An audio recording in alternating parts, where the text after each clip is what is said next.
घर के मंदिर में जलने वाले दीपक, घंटी रोज धोने वालों गौर से सुन लो, वरना पूरा घर हो जाएगा बर्बाद। दोस्तों, जीवन में चाहे कितनी भी मुश्किलें क्यों ना आए, एक चीज कभी मत भूलिए, पूजा मंदिर में रखी घंटी, देवी देवताओं की मूर्तियां और जलते दीपक के साथ कुछ गलतियां ऐसी होती है जो अगर हो गई तो किस्मत का पहिया उल्टा घूमने लगता है। ऐसा दुर्भाग्य आता है कि संभलना भी नामुमकिन हो जाता है। घर में बरकत रुक जाती है, खुशियां सूख जाती हैं और गरीबी ऐसे कदम चूम लेती है कि चाहकर भी हटती नहीं। भक्तों, हो सकता है आप भी अनजाने में वही गलतियां कर रहे हो, इसलिए पैसा पास टिकता नहीं, घर में अशांति रहती है और सफलता बस दूर से हाथ हिलाती है। हम बिना समझे जाने अनजाने कुछ ऐसा कर बैठते हैं जो हमारे भाग्य का दरवाजा बंद कर देता है, और जब सब हाथ से निकल जाता है तब हमारे पास रह जाता है सिर्फ पछतावा और ताने। लेकिन घबराइए मत, आज इस प्रवचन में हम आपको पूजा मंदिर से जुड़ी हुई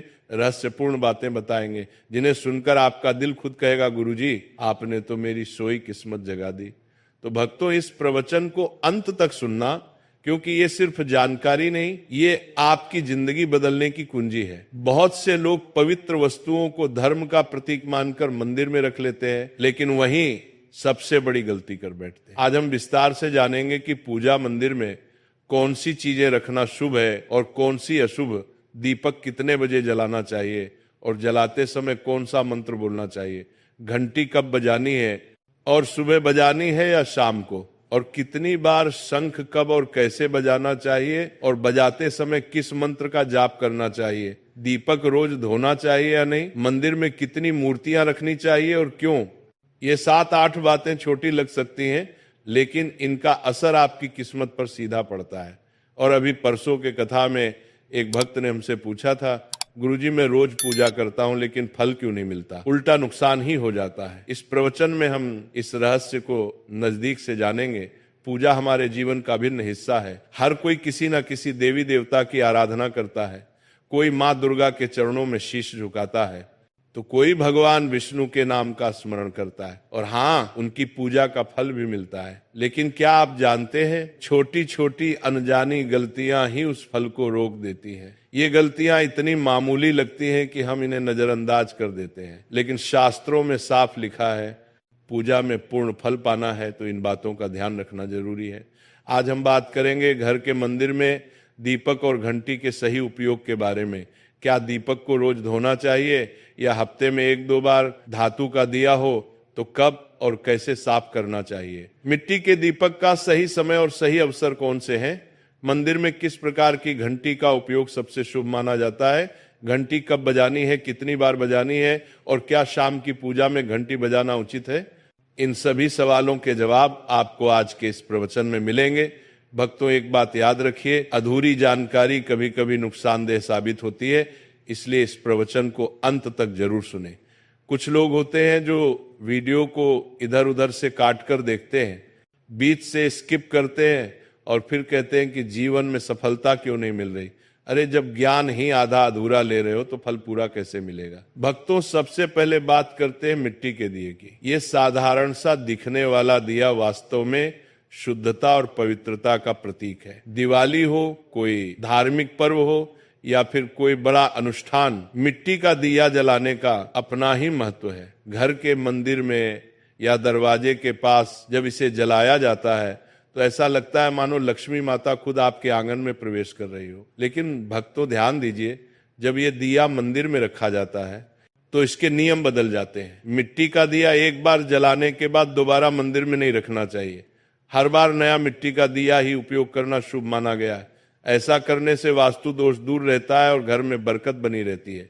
अब आगे इस प्रवचन में हम जानेंगे मंदिर की घंटी से जुड़े हुए रहस्य जो शायद आपको पहले कभी नहीं बताए गए। अब आते हैं धातु के दियों पर। आपने देखा होगा कि लोग पीतल या तांबे के दिए इस्तेमाल करते हैं। ये न केवल सुंदर होते हैं बल्कि इनका धार्मिक महत्व भी अत्यंत गहरा है। लेकिन भक्तों, इन्हें सिर्फ जलाना काफी नहीं है, इनकी शुद्धि भी उतनी ही जरूरी है। इन्हें रोज धोकर खासकर गंगा जल से साफ करना चाहिए। गंगा जल से धोने पर दिया पवित्र हो जाता है और घर में सकारात्मक ऊर्जा चारों ओर फैल जाती है। अगर आप हफ्ते में केवल 1-2 बार इन्हें साफ करते हैं तो ये पूरी तरह से शुद्ध नहीं हो पाते। इसलिए इसे अपनी रोजाना की आदत बना ले और अब आते हैं घर के मंदिर की घंटी पर। पीतल की घंटी की ध्वनि ऐसी होती है जो वातावरण की नकारात्मक ऊर्जा को तुरंत दूर कर देती है और सकारात्मकता का प्रवाह बढ़ा देती है। लेकिन भक्तों, इसे कभी भी दक्षिण दिशा में ना रखें, यह अशुभ माना जाता है। घंटी को हमेशा पूजा स्थल के पास या मंदिर के प्रवेश द्वार पर रखें। सबसे शुभ घंटी वह होती है जिस पर गरुड़ की नक्काशी हो। इसे गरुड़ घंटी कहते हैं और इसे अत्यंत पवित्र व फलदायक माना गया है। अब सवाल आता है, घंटी कितनी बार बजानी चाहिए? भोग लगाते समय घंटी को 5 बार बजाएं। ऐसा करने से भगवान भोग को जल्दी स्वीकार करते हैं। पूजा के दौरान घंटी को जोर जोर से या लगातार नहीं बजाना चाहिए, सिर्फ 3 बार बजाना ही उचित है। घंटी को हमेशा दाहिने हाथ से बजाएं और इसका मुख पूजा स्थल की ओर होना चाहिए। याद रखिए, घंटी को सुबह की पूजा में ही बजाना शुभ माना गया है। शाम की पूजा में घंटी बजाने से बचना चाहिए, क्योंकि शास्त्रों में इसे उचित नहीं माना गया है। इन नियमों का पालन करने से आपका पूजा पाठ कई गुना अधिक फलदायक और प्रभावी हो जाएगा। भक्तों, ये बातें छोटी लग सकती हैं, लेकिन इनका असर आपकी किस्मत पर गहरा पड़ता है।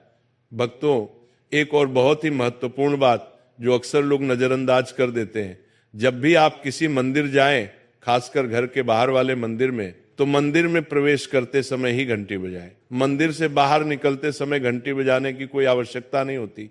जब आप घंटी बजाते हैं तो ये सिर्फ आवाज नहीं होती, ये भगवान को दिया गया संकेत होता है। प्रभु, मैं आपके द्वार पर आ चुका हूं, आपकी शरण में हूं। एक बार घंटी बजाने का मतलब है कि आपने भगवान के दरबार में प्रवेश कर लिया है और पूजा आरंभ कर रहे हैं। 2 बार घंटी बजाने का अर्थ है कि आप अपनी प्रार्थना, अपने मन की बात सीधे भगवान के समक्ष रख रहे हैं। अब भक्तों, हम आपको कुछ ऐसी बातें बताने जा रहे हैं जिन्हें शायद आपको कोई न बताए, इसलिए इन बातों को ध्यान से सुनिए, क्योंकि ये आपके पूजा पाठ को और भी अधिक फलदायी बना सकती है। अब आइए जानते हैं पूजा मंदिर के कुछ आवश्यक नियम। पूजा करते समय आपका मुख हमेशा पूर्व दिशा की ओर होना चाहिए। ये दिशा सबसे शुभ मानी जाती है, क्योंकि यहाँ से सूरज की पहली किरण आती है जो सकारात्मक ऊर्जा से भरी होती है। पश्चिम की ओर मुख करके भी पूजा की जा सकती है, लेकिन पूर्व दिशा का लाभ कई गुना अधिक है। घर की सीढ़ियों के पास पूजा घर बनाना अशुभ माना गया है, क्योंकि वहां नकारात्मक ऊर्जा का प्रवाह अधिक होता है। भगवान का आसन हमेशा आपके आसन से ऊंचा होना चाहिए। कम से कम 10 इंच भगवान की प्रतिमा को सीधे जमीन पर रखना अशुभ माना जाता है। ऊंचा आसन पूजा स्थल में सकारात्मकता और ऊर्जावान माहौल बनाए रखता है। पूजा करते समय हमेशा चटाई या आसन पर बैठें। यह न केवल आरामदायक है, बल्कि ध्यान और श्रद्धा को भी स्थिर रखता है। ध्यान दें कि आपका आसन भगवान के आसन से ऊंचा ना हो, इससे भगवान के प्रति आदर और विनम्रता बनी रहती है।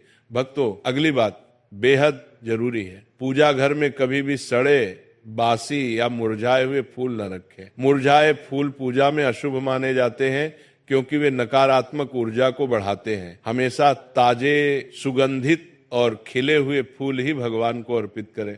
जब फूल मुरझा जाएं या काले पड़ जाएं तो उन्हें सम्मान पूर्वक मिट्टी में दबा दें। इससे नकारात्मक ऊर्जा दूर होती है और आपके घर में पवित्रता बनी रहती है। भक्तों, एक और महत्वपूर्ण नियम, जिस कमरे में आप सोते हैं उसमें घर का मंदिर नहीं बनाना चाहिए। यदि परिस्थिति के कारण आपको अपने सोने के कमरे में ही मंदिर रखना पड़े तो रात को मंदिर को ढक दें या उस पर पर्दा डाल दें। इससे रात के समय मंदिर से निकलने वाली ऊर्जा आपके विश्राम को प्रभावित नहीं करेगी। ऐसा करने से घर में शांति और आपकी पूजा में एकाग्रता बनी रहती है। अब एक और विशेष बात, भक्तों कभी भी काले कपड़े पहनकर पूजा ना करें। सनातन परंपरा में माना जाता है कि काले वस्त्र मन में भारीपन और नकारात्मक भाव लाते हैं, जो पूजा की ऊर्जा को कमजोर कर देते हैं। हमेशा शुभ और हल्के रंग के वस्त्र पहने ताकि मन में शांति, पवित्रता और सकारात्मकता बनी रहे। चलिए अब जानते हैं घर के पूजा मंदिर में किन चीजों को नहीं रखना चाहिए। भक्तों, किसी भी देवी देवता की एक ही तस्वीर या मूर्ति रखें। एक से अधिक तस्वीरें ऊर्जा का संतुलन बिगाड़ सकती हैं और पूजा का प्रभाव कम कर सकती हैं। एक ही रूप को स्थान दें ताकि भगवान की ऊर्जा पूरे मन से आपके जीवन में प्रवाहित हो। घर में शिवलिंग रखना अत्यंत पवित्र माना जाता है, लेकिन इसे सही दिशा में रखें। हमेशा उत्तर या पूर्व दिशा में रखें और स्वच्छ स्थान पर ही स्थापना करें। इसे शोरगुल या गंदे स्थान पर कभी ना रखें। भगवान की टूटी हुई मूर्तियां या फटी तस्वीरें पूजा स्थान से तुरंत हटा दें। टूटी मूर्ति पवित्रता को कम करती है और सकारात्मक ऊर्जा के प्रवाह में बाधा डालती है। इसे शास्त्र सम्मत तरीके से त्याग दें। शंकर भगवान की कृपा का प्रतीक है। गोमती चक्र से घर में समृद्धि आती है और जल से वातावरण शुद्ध होता है। जल को रोज बदलें और इन पवित्र वस्तुओं को हमेशा साफ रखें। रोज पूजा स्थल की सफाई करें। गंदगी से नकारात्मक ऊर्जा आती है और ध्यान भंग होता है। स्थान को सुंदर, सुव्यवस्थित और सुगंधित रखें ताकि मन सहज रूप से भगवान में लग सके। भक्तों, अब आइए जाने कि हमारे घर के पूजा मंदिर से जुड़े कुछ ऐसे नियम जिन्हें मानना बेहद जरूरी है। सबसे पहले, पूजा स्थान हमेशा घर के शांत और पवित्र कोने में होना चाहिए और अगर वो उत्तर पूर्व दिशा में हो तो सबसे उत्तम है। ये दिशा घर में सकारात्मक ऊर्जा का संचार करती है और आपकी पूजा को और प्रभावशाली बनाती है। ध्यान रहे, पूजा स्थल कभी बेडरूम या रसोई के पास ना हो। ये स्थान दैनिक कार्य और हलचल से भरे होते हैं जहां नकारात्मक ऊर्जा भी पनप सकती है। मंदिर के आसपास का वातावरण हमेशा साफ सुथरा और सुव्यवस्थित रखें ताकि आपका मन पूजा में एकाग्र हो सके। भक्तों, अब बात करते हैं दीपक और उनसे जुड़े महत्वपूर्ण नियमों की। दीपक जलाना सिर्फ एक परंपरा नहीं, बल्कि ये भगवान के आशीर्वाद और कृपा का प्रकाश है जो आपके घर और जीवन में उजाला भर देता है। दीपक को हमेशा भगवान की मूर्ति के सामने रखें ताकि उसकी रोशनी सीधे भगवान तक पहुंचे और आपके पूजा स्थल को पवित्रता से भर दे। याद रहे, टूटा हुआ दीपक कभी ना जलाएं और पूजा के समय एक साथ 2 दीपक, खासकर तेल और घी के भी ना जलाएं, क्योंकि दोनों की ऊर्जा अलग होती है और गलत तरीके से जलाने से पूजा की शक्ति कम हो सकती है। वास्तु के अनुसार घी का दीपक बाईं ओर और तेल का दीपक दाईं ओर रखना शुभ होता है, लेकिन ध्यान रहे दीपक कभी भी पश्चिम दिशा में ना रखें। दीपक के लिए उत्तर या पूर्व दिशा सबसे अच्छी मानी जाती है। साथ ही बत्ती का मुंह भी हमेशा इन दिशाओं की ओर होना चाहिए ताकि सकारात्मक ऊर्जा का प्रवाह और अधिक बढ़ सके। घी के दीपक में रुई की बत्ती और तेल के दीपक में लाल मौली की बत्ती का प्रयोग करें। रुई की बत्ती से प्रकाश स्थिर और शुद्ध होता है, जबकि लाल मौली वाले बत्ती से वातावरण में शुभ ऊर्जा का संचार होता है। नवरात्रि या विशेष अवसरों पर माँ दुर्गा और माँ लक्ष्मी के सामने गोल बत्ती का दीपक न जलाए, क्योंकि इसे अशुभ माना जाता है। और एक नियम और याद रखें, घी का दीपक जलाने के तुरंत बाद तेल का दीपक ना जलाएं।